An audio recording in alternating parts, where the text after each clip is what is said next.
Assalamualaikum warahmatullahi wabarakatuh.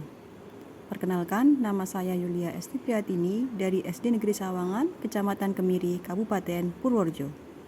Pada kesempatan ini, saya akan melakukan aksi nyata pada PMM, topik kurikulum merdeka, yaitu menyebarkan pemahaman mengapa kurikulum perlu berubah. Mari kita bahas apa itu kurikulum.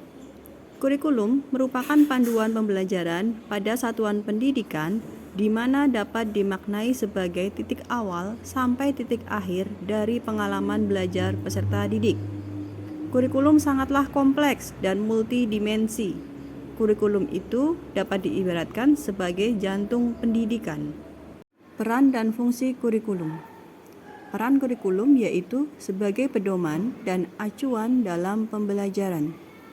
Kurikulum sangat membantu guru karena dengan adanya kurikulum, guru dapat mengajar dengan mengikuti struktur yang telah dibuat dalam kurikulum, baik dalam penyampaian materi maupun evaluasi yang akan dilakukan terhadap peserta didiknya nanti. Adapun fungsi kurikulum yaitu untuk memandu dalam proses belajar peserta didik. Kurikulum mempermudah peserta didik dalam membagi waktu untuk mengerjakan pekerjaan-pekerjaan yang harus dikerjakan sesuai dengan tuntutan oleh guru.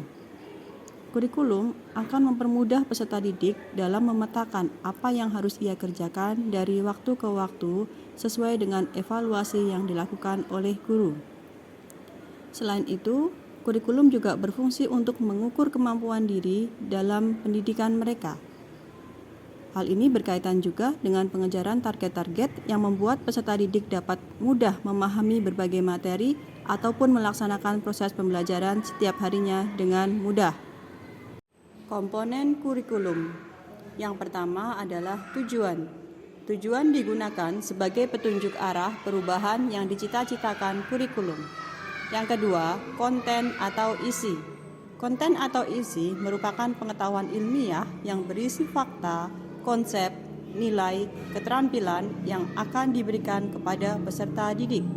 Yang ketiga, metode atau strategi. Metode atau strategi merupakan cara penyampaian isi kurikulum. Yang keempat, evaluasi. Evaluasi digunakan untuk menilai pencapaian kurikulum yang dapat digunakan sebagai umpan balik. Kurikulum dalam pembelajaran. Seperti yang kita ketahui, kurikulum seringkali berganti-ganti. Hal ini dikarenakan kurikulum sangat dinamis, mengikuti perubahan dan kebutuhan satuan pendidikan. Kurikulum dapat diperbaharui secara berkesinambungan. Mengapa kurikulum perlu berubah? Yang pertama, agar relevan dengan perkembangan zaman. Kurikulum harus selalu berubah, menyesuaikan dengan perkembangan zaman. Apalagi masa sekarang ini ilmu pengetahuan dan teknologi informasi telah berkembang dengan pesat. Pembelajaran akan tertinggal jika kita tidak mengikuti perkembangan zaman tersebut. Yang kedua, agar dapat memenuhi kebutuhan pelajar peserta didik. Kurikulum dibuat berubah-ubah sesuai dengan kebutuhan peserta didik pada satuan pendidikan tersebut.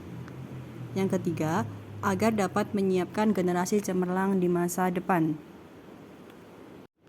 Kurikulum diadaptasi sesuai konteks dan kebutuhan peserta didik untuk membangun kompetensi sesuai masa kini dan masa yang akan datang. Apa pentingnya perubahan kurikulum? Kurikulum perlu mengalami perubahan untuk menyesuaikan dengan kebutuhan peserta didik dan perkembangan zaman. Kurikulum yang baik adalah kurikulum yang sesuai dengan zamannya dan terus dikembangkan atau diadaptasi sesuai dengan konteks dan karakteristik peserta didik demi membangun kompetensi sesuai dengan kebutuhan mereka pada saat ini dan di masa depan. Mengapa kurikulum perlu diadaptasi? Alasan utama sekolah perlu melakukan adaptasi terhadap kurikulum pemerintah adalah setiap satuan pendidikan memiliki karakteristik yang berbeda-beda. Kurikulum yang telah pemerintah Indonesia susun tentu sudah melalui tahap perencanaan terbaik untuk peserta didik. Kesimpulan, kurikulum harus bersifat dinamis, artinya dapat diubah sesuai perubahan dan perkembangan budaya dan zaman. Selain itu, Kurikulum juga diadaptasi sesuai lingkungan geografis. Kurikulum bersifat dinamis dan terus dikembangkan atau diadaptasi sesuai konteks dan kebutuhan peserta didik untuk membangun kompetensi sesuai masa kini dan masa yang akan datang. Demikian pemaparan tentang kurikulum merdeka. Semoga dapat bermanfaat bagi kita semua. Maju terus untuk pendidikan Indonesia. Terima kasih. Wassalamualaikum warahmatullahi wabarakatuh.